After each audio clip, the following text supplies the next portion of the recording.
열왕기상 12장 6절부터 16절 말씀 보겠습니다.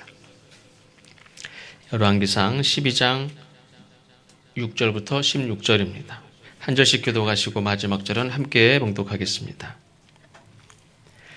르호보암 왕이 그의 아버지 솔로몬의 생전에 그 앞에 모셨던 노인들과 의논하여 이르되 너희는 어떻게 충고하여 이 백성에게 대답하게 하겠느냐.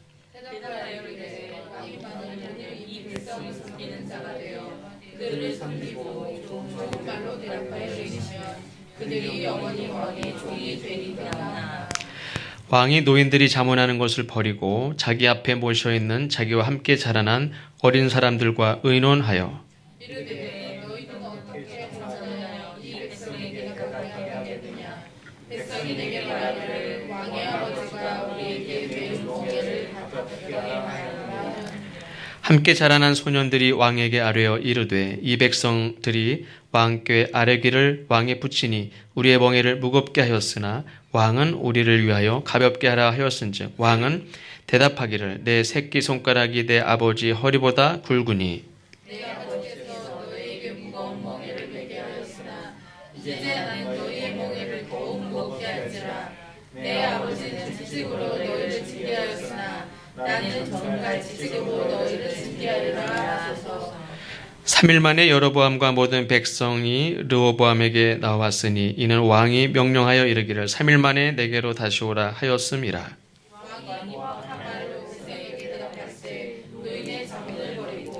어린 사람들의 자문을 따라 그들에게 말하여 이르되 내 아버지는 너희의 멍에를 무겁게 하였으나 나는 너희의 멍에를 더욱 무겁게 할지라. 내 아버지는 채찍으로 너희를 징계하였으나 나는 전갈 채찍으로 너희를 징치하리라 하니라. 왕이 같이 백성의 말을 듣지 아니하였으니 이 일은 여호와께로 말미암아 것이라. 여호와께서 정해주신 사람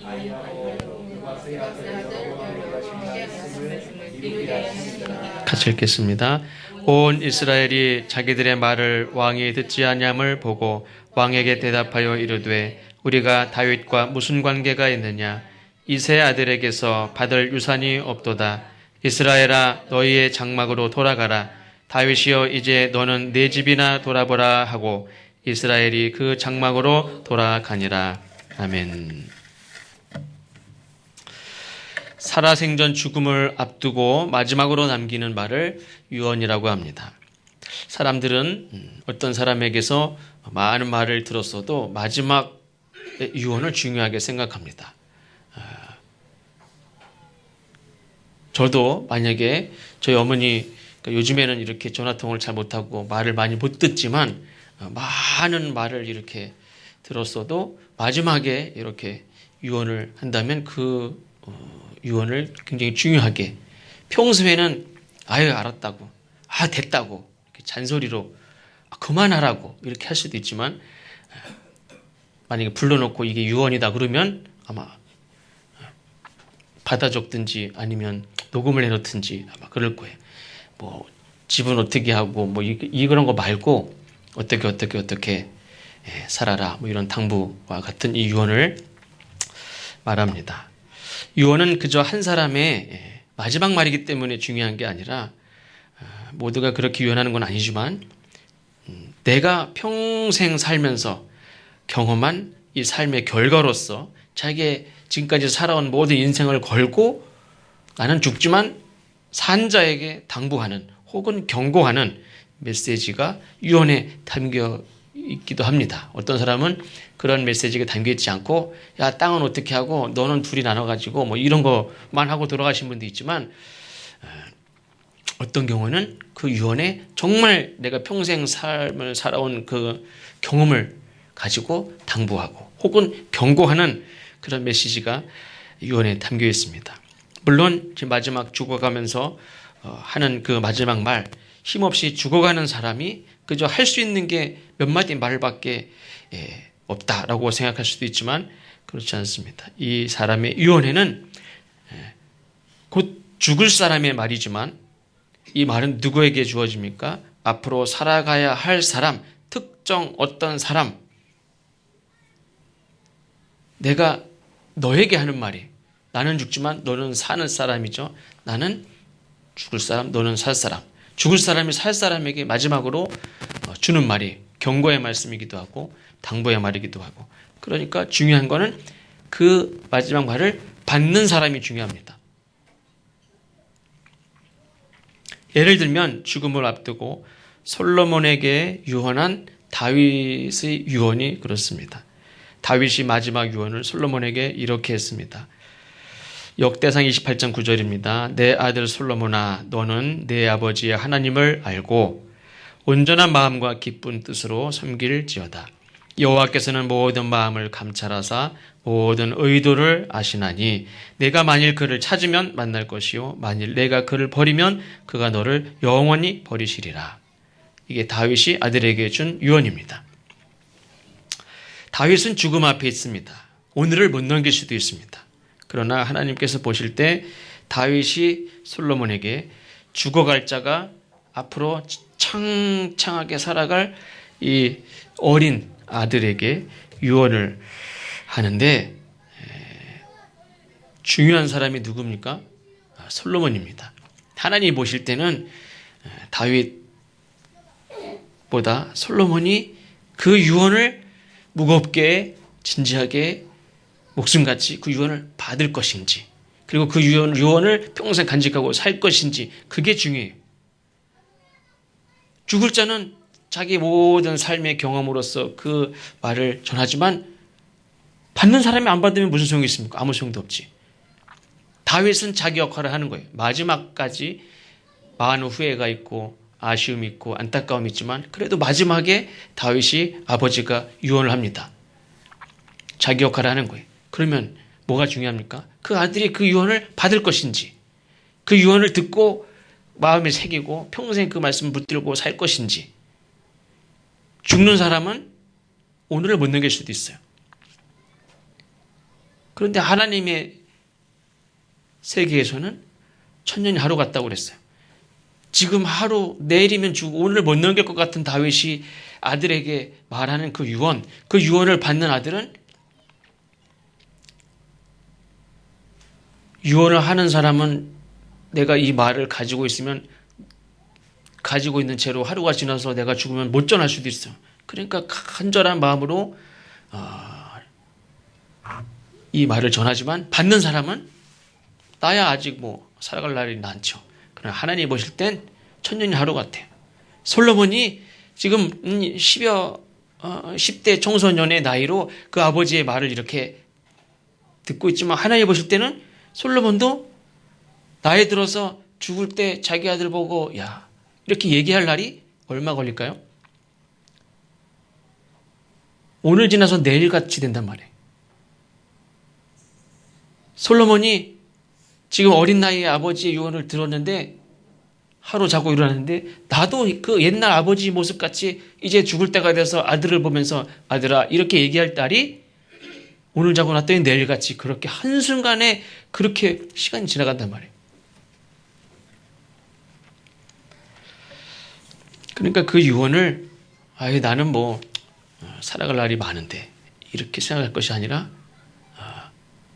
이 말씀을 붙잡지 않으면 어느 한순간에 그 아버지와 같은 그런 순간이 돼서 아버지보다 더 훨씬 비참한 안타까운 그런 순간을 맞이할 수 있단 말이에요.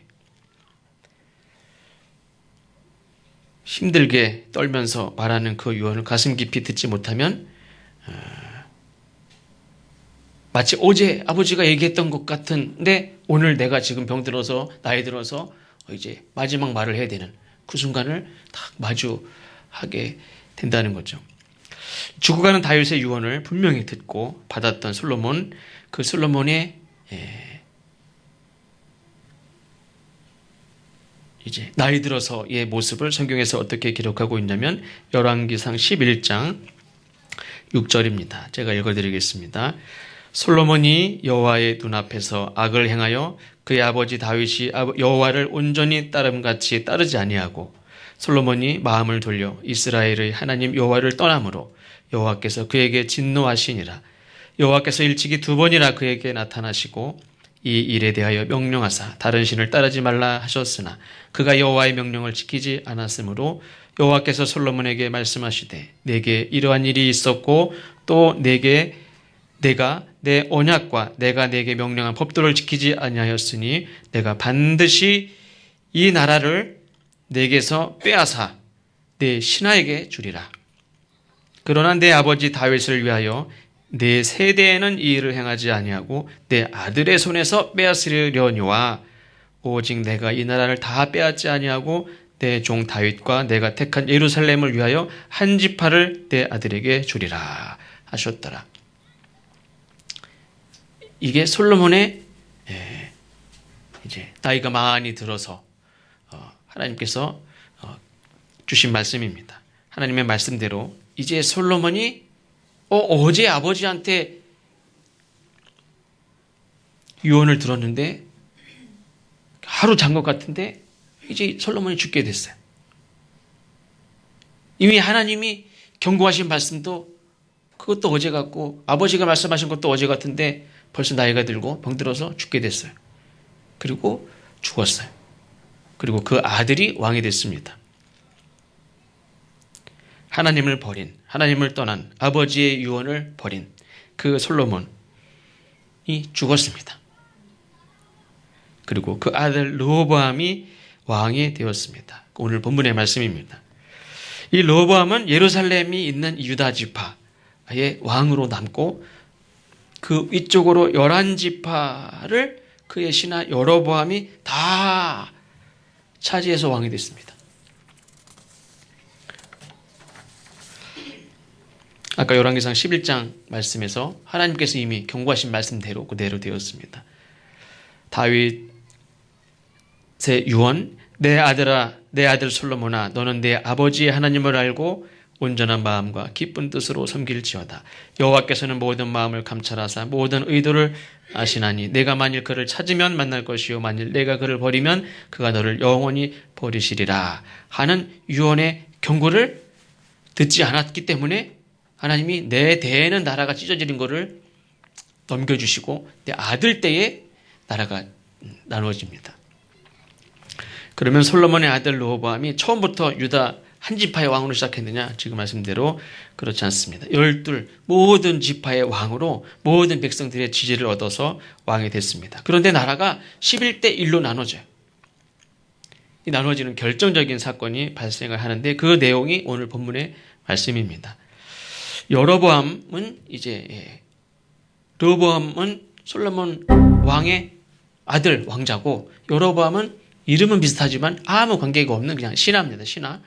그 대신 이 여로보암은 백성들의 지지를 받는 또 백성들을 잘 돌보고 백성들이 어떤 어려움이 있는지를 잘 살피는 그래서 백성들로부터 지지를 받는 그런 훌륭한 지도자였어요. 근데 여로보암과 백성들이 새로운 왕 르호보암 왕에게 찾아와서 간절한 마음으로 부탁을 합니다. 4절 말씀에 보니까 왕의 아버지가 우리의 멍에를 무겁게 하였으나 왕은 이제 왕의 아버지가 우리에게 시킨 고역과 매운 무거운 멍에를 가볍게 하소서. 그리하시면 우리가 왕을 섬기겠나이다. 이 얘기를 들은 르호보암 왕이 내가 3일 있다가 얘기할 테니까 갔다 와라. 그리고 두 부류의 사람들과 의논을 합니다. 첫째는 솔로몬 생전에 자기 아버지를 모셨던 노인들과 원로들과 의논을 하고 그 다음은 함께 자란 그 친구들과 의논을 합니다. 이 원로들은 노인들은 물론 이제 기득권층에 있는 사람들입니다. 이미 솔로몬 왕 시절에 높은 어떤 지위가 있는 영향력이 있는 그런 원로들이에요. 그러니까 이미 기득권층에 있는 사람들이기는 하지만 의외로 지혜로운 하나님의 뜻에 합당한 그런 조언을 합니다. 왕이 만일 오늘 이 백성을 섬기는 자가 되어 그들을 섬기고 좋은 말로 대답하여 이르시면 그들이 영원히 왕의 종이 되리이다. 근데 성경을 보니까 8절에 왕이 노인들의 자문하는 것을 버리고 어떻게 했습니까? 자기 앞에 모셔있는 자기와 함께 자라난 어린 사람들과 의논을 합니다. 노인들의 조언은 백성들을 섬기는 왕이 되라 하는 것이고, 함께 자라난 그 어린 친구들의 대답은 백성들을 더 무겁게 엄하게 다루어야 된다 하는 것이죠. 쉽게 말하면 백성들은 잘해주면 어떡합니까? 자꾸 기어올라. 백성들을 풀어주면 어떡합니까? 막 덤벼. 그러니까 무섭게 하고 엄하게 다뤄야 된다. 그래야 권위가 지켜진다. 이렇게 말하는 거죠. 이에 함께 자란 어린 사람들의 말을 따르기로 마음을 먹고 르호보암 왕이 13절에 보니까 포악한 말로 백성에게 대답하고 노인의 자문을 버렸다. 이렇게 말씀합니다.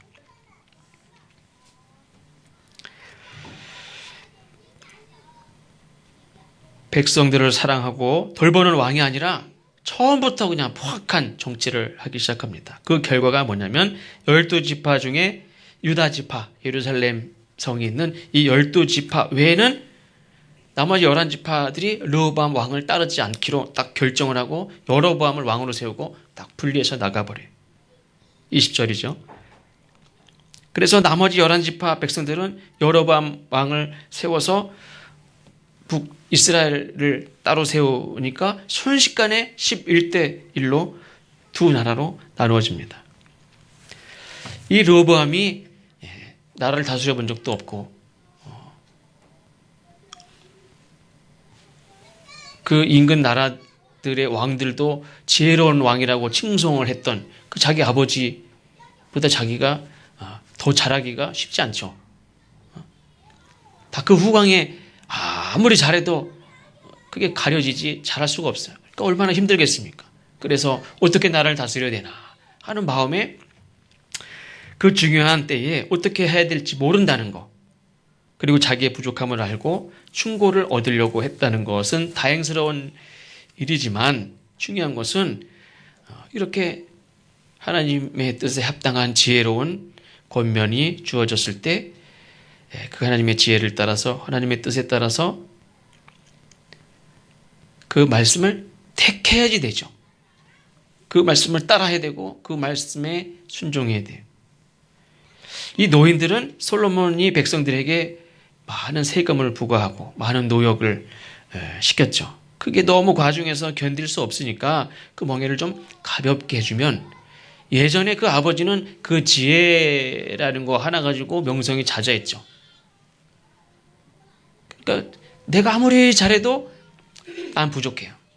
근데 네가 그 아버지만큼 혹은 아버지보다 더 나은 인정받는 왕이 될 수 있는 지도력을 가질 수 있는 길이 있는 게 뭐냐면, 그 아버지가 무겁게 세금을 매기고 무겁게 노역을 시켰던 거를 조금만 덜어주기만 해도 야, 좋은 왕이다 이렇게 인정받을 수 있고 그 왕을 다 따른다는 거예요. 이게 결정적인 자기의 지도력을 가질 수 있는, 권위를 세울 수 있는, 인정받을 수 있는, 많은 백성들의 사랑을 받을 수 있는 딱 하나의 방법이에요. 정말 중요한 사실을 알려줬어요, 노인들이. 그거 아니면 자기가 인정받을 수 없어요, 사실.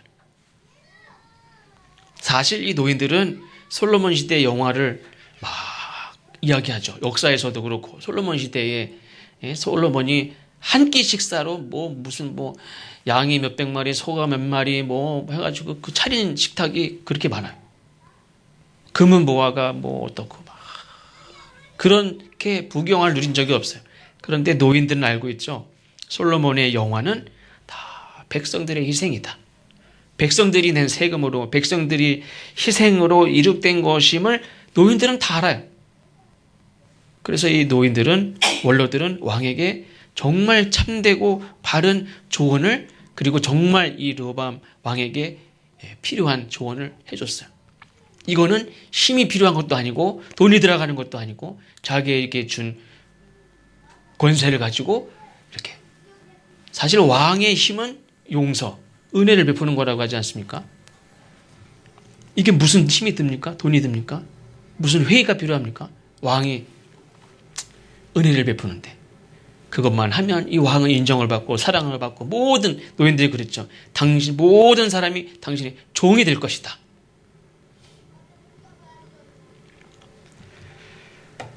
그 정도로 간절하게 백성들에게 필요한 거예요. 왕에게 주어진 권한은 백성을 마음대로 다루는 것이 아니죠. 백성을 섬기는 일이라는 사실, 백성이 왕을 위해 존재하는 게 아니라 왕이 백성을 위해 존재한다는 사실을 노인들이 좋은 기회에 물어보니까, 어떻게 해야 될지 모르는 왕이 물어보니까 그때 점잖게 가르쳐줬어요. 하지만 르호보암은 그 사실을 받아들이고 싶지를 않았어요. 자기와 함께 자란 어린 사람들, 친구들에게 묻습니다. 이때 성경은 이 사람들에 대해서 이렇게 표현하죠. 자기와 함께 자란, 또 자기 앞에 모셔있는, 그래서 지금 내 옆에 측근으로 이렇게 들어와 있는 권력을 가진 사람들이. 그러니까 이 사람들은 왕하고 가까이 있으면서 모든 특권을 누리는 사람이에요. 그리고 백성들이 강제 노역에 시달리는지, 세금이 얼마나 힘든지, 백성들이 얼마나 고통 가운데 있는지 알지를 못하는 사람들이. 이런 사람들의 머릿속에는 세상은 어떻게 나눠져 있습니까? 둘로 나눠져 있어요. 다스리는 자와 지배를 받는 자. 그거 왜 없어요? 너는 지배를 받는 자, 우리는 다스리는 자. 르호보암 왕은 백성들의 말을 자꾸 들어주고 이렇게 하다 보면 통치를 할 수 없다 하는 그런 자기 친구들의 말을 듣고, 백성들이 세금이 무겁다고 힘들다고 좀 봐달라고 하는 요구를 단호하게 거절을 합니다. 우리는 솔로몬을 잘 알죠. 솔로몬이 맨 처음에 어렸을 때 왕이 됐을 때 기브온 산당에서 하나님 앞에 일전번제를 올리면서 기도를 합니다. 그때 하나님께서 내가 너에게 무엇을 주기를 원하느냐, 내게 구해라. 열왕기상 3장 5절에 이렇게 말씀합니다. 그때 솔로몬이 말한 거는 지혜로운 마음이, 그리고 옳고 그름을, 선과 악을 분별하는 능력을 달라. 내가 재판을 잘 해야지 백성들이 억울한 일이 없어요. 정말 백성들을 위한 왕이 되고 싶은 마음이 있었어요. 이게 자기를 위한 소원이 아니라 백성들의 억울함을 풀어주고 백성들이 억울한 일이 없도록 옳고 그름을 바로 세우는 그런 임금이 되고 싶었습니다. 그래서 솔로몬의 그 마음이 하나님 마음에 들었던 거예요. 그런데 르호보암은 하나님의 뜻이나 그 뜻을 반영한 이 노인들의 원로들의 충고를 버리고 자기를 이렇게 다 받드는 그런 젊은 친구들의 말을 마음에 두죠. 사실 우리는 우리의 마음, 내가 좋아하는, 그래 이렇게 해야 되겠다 하는 마음과 때는 하나님이 주시는 마음과 이렇게 충돌이 있을 때가 있죠. 나는 이게 좋아요. 근데 하나님은 내 마음을 이렇게, 네 마음이 옳은 게 아니다 이렇게 말씀하실 때가 있죠. 내가 원하는 것은 나를 세상의 이렇게 중심에 이기적으로 혹은 자기중심적으로 하나님의 일을 하더라도 내가 하고 싶은 것을 하고 싶어 하지, 그거 시키는 거 하고 싶어 합니까? 안 하죠. 내가 하고 싶은 걸 해야 그게 보람이 된다고 생각했죠. 하나님의 뜻에 따라 자기의 삶을 맞춰 나가기 위한 노력이 신앙생활이에요. 내가 하고 싶은 걸 열심히 하는 게 신앙생활이 아니라 하나님의 뜻에 내 삶을 맞춰 나가는 노력, 신앙생활이라는 것도 교회를 다니는 것이 다가 아니라 하나님의 뜻에 나를 자꾸 맞춰 나가는 훈련이, 노력이, 그 수고가 그게 신앙의 생활이에요. 그래서 성령의 능력 안에 있을 때 그게 더 힘들지 않고 기쁨이 있고 행복한 경험이 있죠. 그래서 나를 주님을 위해서, 그리고 저 사람들을 위해서 나는 포기하고 나를 이렇게 내어주는, 지금 그렇게 안 살면 나중에도 그렇게 못해. 그래서 기독교인은 어떤 분이 그러대요. 나 좋을 대로 사는 사람이 아니라 남 좋을 대로 사는 사람이 기독교인이다 그랬어요. 너는 다 나 좋을 대로만 해.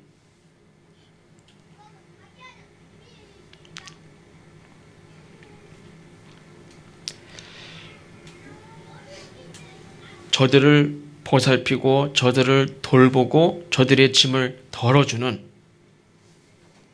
역할이 르호보암 왕이 해야 될 일이죠. 하나님이 기대하시는 왕이고 하나님이 주신 조언이고 노인들을 통해서 하나님이 주신 조언이. 그런데 르호보암 왕은 어려움은 외면하고 자기의 권한, 자기의 어떤 통치력 여기에 중심이 있죠. 자기의 이 왕권이 이렇게 우습게 여길까 봐, 무너질까 봐. 그동안 그래도 딱 아버지의 힘으로 딱 잡았던 것이 이렇게 느슨해질까 봐. 그건 자기에 대한 염려죠. 백성들의 염려, 백성들의 고충을 살피는 게 아니죠. 하나님은 백성들의 어려움을 외면하지 말고 자 살펴서 짐을 이렇게 나누는 일들을 그 왕에게 하나님이 기대하시는데 왕은 자기의 권한을 더 생각하고 있어요. 그래서 르호보암 왕은 고통을 호소하는 백성들이 없는 게 아니라 찾아와가지고 자기의 고통을 좀 이렇게 줄여달라고 부탁을 하는 청하는 백성들의 처지를 헤아리지 않습니다. 그릇이 그만한 그릇이 되지 못하죠. 높은 자리에 앉아있으면 저 아래 사람들의 얼마나 힘든지 잘 몰라요.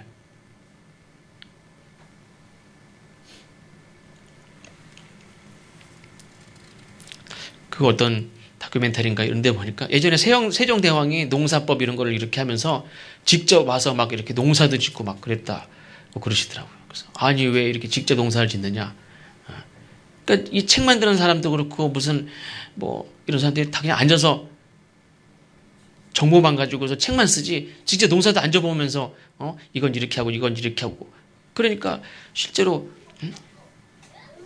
농사를 수십 년 지은 사람들을 데리고 함께 1년 동안 농사를 지으면서 그러면서 이런 책들을 썼다는 얘기를 들었어요. 그냥 위에 앉아가지고는 백성들이 어떤 어려움에 있는지 잘 모르는 거죠. 그러나 하나님이 세운 백성들의 고달픔을 이렇게 돌아보라고 그걸 덜어주라고 그 일을 맡기고 기대하는 왕은 높은 자리에 앉아서 가만히 있어요. 근데 하나님은 어떤 분이라고 그랬죠? 하나님은 고통당하는 자의 그런 신음소리에 민감하고 출애굽기 때도 마찬가지지만 백성들의 그런 고통당하는 모습에 신음소리에 하나님께서는 민감하시고 그것을 귀를 기울여 듣는 분이 하나님이죠. 그래서 하나님께서는 하나님이 보내시는 하나님이 세우시는 하나님의 일꾼들을 통해서 하나님이 보살피려고 하신 분들을 보살피게 하고 힘든 자들을 위로하게 하시고 그게 하나님이 세우는 자의 역할이죠. 그 르호보암 왕에게도 하나님께서 그런 것들을 기대하셨고 분명히 그걸 말씀하셨습니다. 그런데 그 일을 거절할 때에 물론 하나님은 그 사람 아니면 일을 못합니까? 그 사람 안 하면 복음을 전하라고 했는데 복음 안 전하면 돌들을 통해서라도 말하게 하신다고 그랬어요.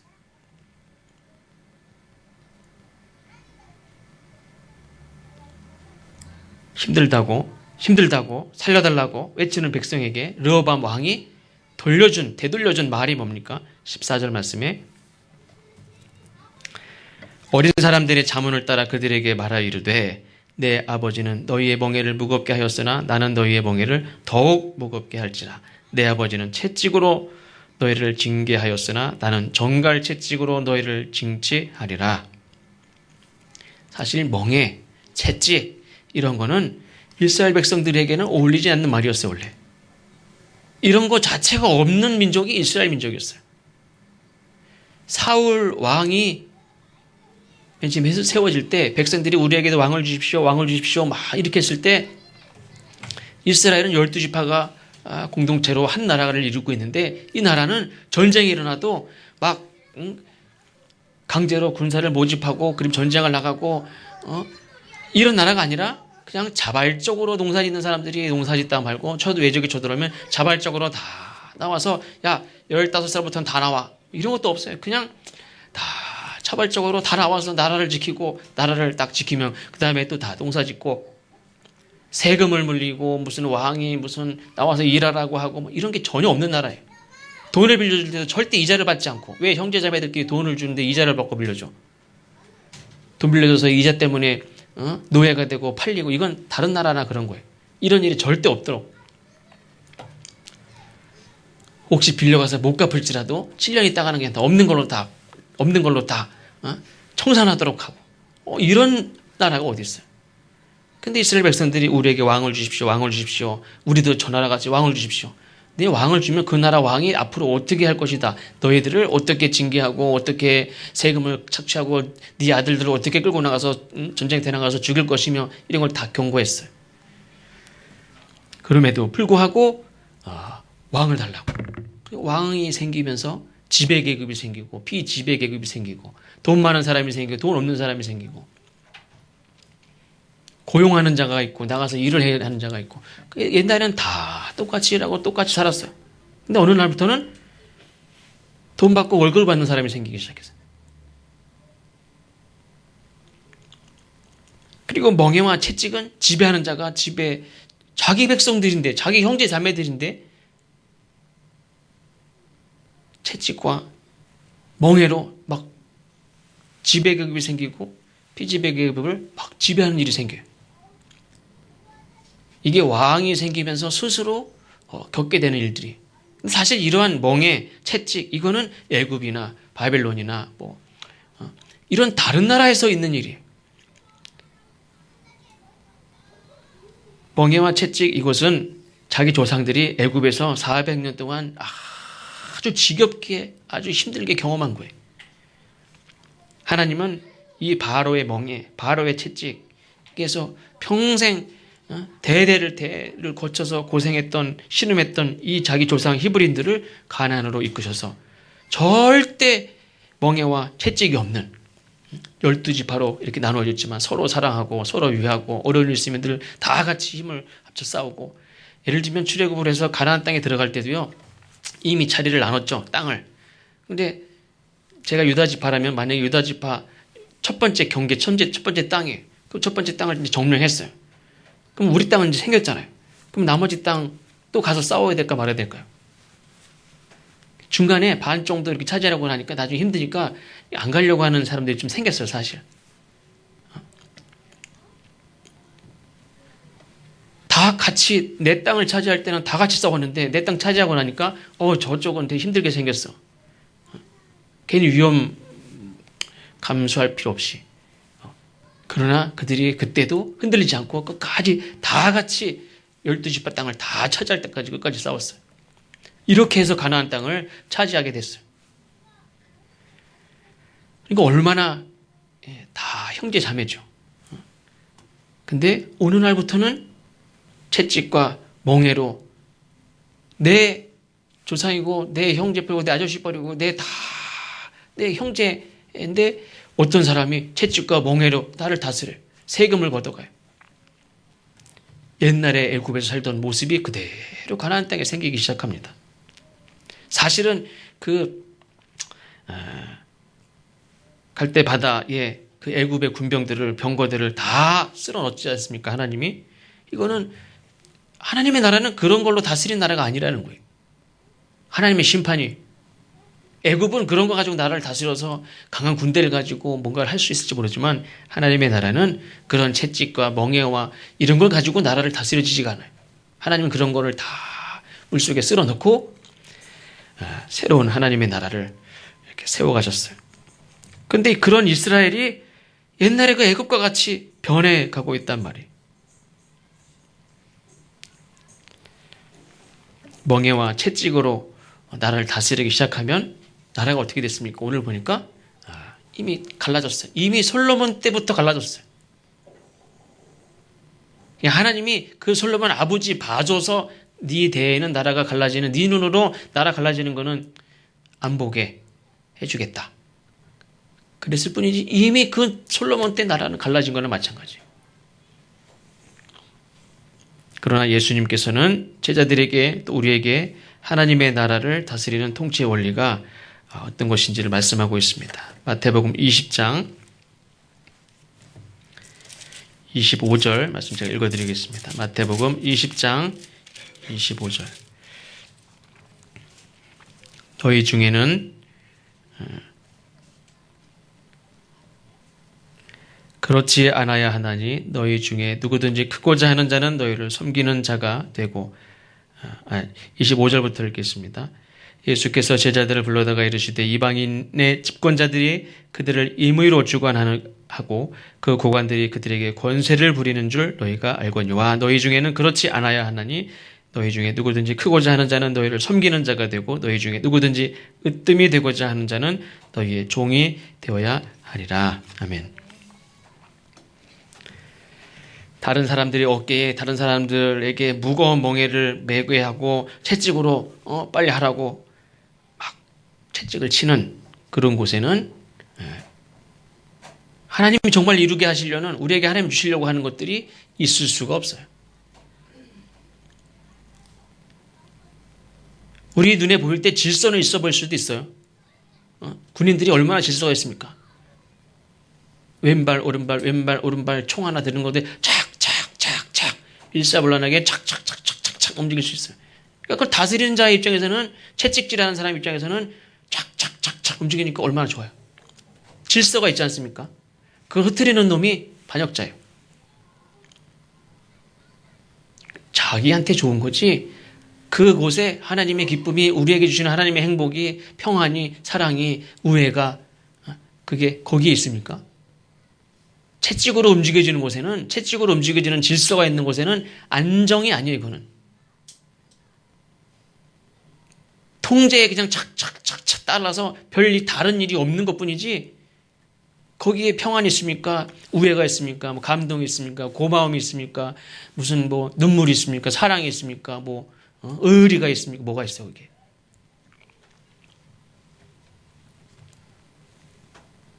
근데 이 르호보암이 나는 어려서 잘 몰랐지만 아버지가 이 나라가 그렇게 부유하고 금은보화가 있고 먹는 게 풍부하고 이 나라가 이렇게 영화를 누리는 것이 백성들을 힘들게 해서 백성들의 고역으로 희생으로 이렇게 된 거구나 알았을 때 그것을 이렇게 조금씩 풀어주기만 해도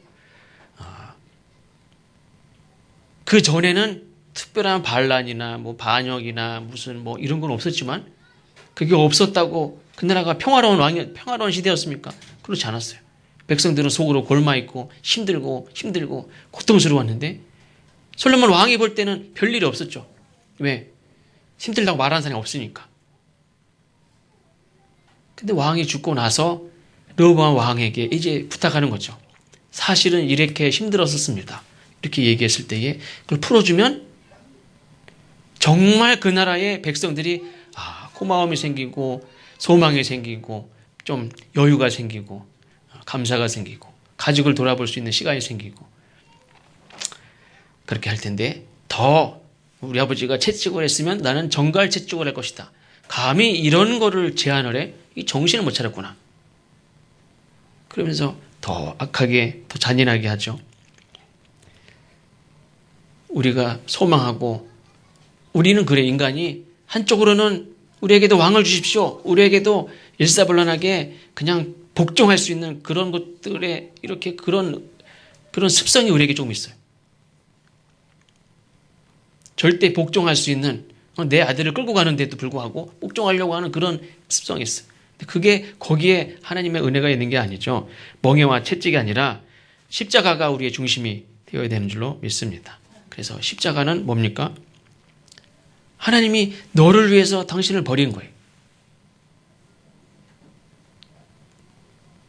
우리를 위하여 십자가를 지신 거지 내가 뭔가를 하려고 그걸 이용한 겁니까? 당신이 우리를 살리기 위해서 나를 위해서 당신을 버린 거예요. 그래서 그 길이 아니고서는 하나님에 들어갈 수 없다 그랬어요. 나로 말미암지 않고는 이거는 무슨 하나님 예수님이 딱 문이고 나한테 도장 받는 사람만 들어갈 수 있어. 이런 의미, 이런 교리적인 의미가 아니에요. 예수님을 따르고 예수님 같이 살고 예수님이 십자가를 지셨듯이 그래서 남은 십자가를 져야만 십자가 졌구나. 그래서 들어가는 게 아니죠. 실제로 저 사람을 위해서 나를 버리는 실제로 저 사람을 채찍과 멍에로가 아닌 나를 버림으로 나를 내려놓음으로 내가 내 권리를 포기함으로 저 사람을 살리는 그런 십자가를 내가 실제 짐을 지는 내가 무거운 짐을 지는 그런 책임을 지는 무거운 짐을 지는 내가 희생하는 누굴 위해서? 저 사람을 위해서. 물론 주님을 위해서지만 그렇게 그게 자기 십자가를 짐을 지고 따르는 거예요. 나로 말미암지 않고는 아버지께로 갈 자가 없다고 그랬어요. 하나님께 가는 길은 어떤 뭐 좁은 길, 넓은 길, 무슨 뭐 고속도로, 기찻길 그런 게 아니라 내가 실제로 예수님 같이 그렇게 자기를 희생하고 저 사람을 위해서 나를 포기하는 그런 삶을 살지 않으면 하나님께로 갈 자가 없다는 거예요. 누구든지 십자가를 자기 삶에 적용하지 않으면, 그렇게 살지 않으면 하나님께로 갈 수 없다는 거예요.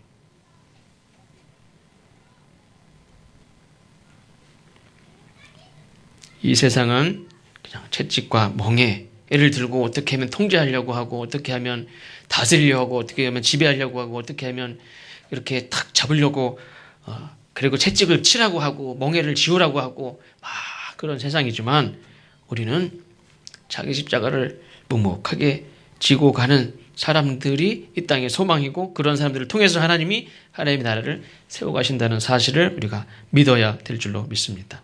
저와 여러분 모두가 채찍을 잡으라고 권세를 주고 지혜를 준다고 할지라도 그것에 현혹되지 않고, 오직 나는 내 십자가를 지고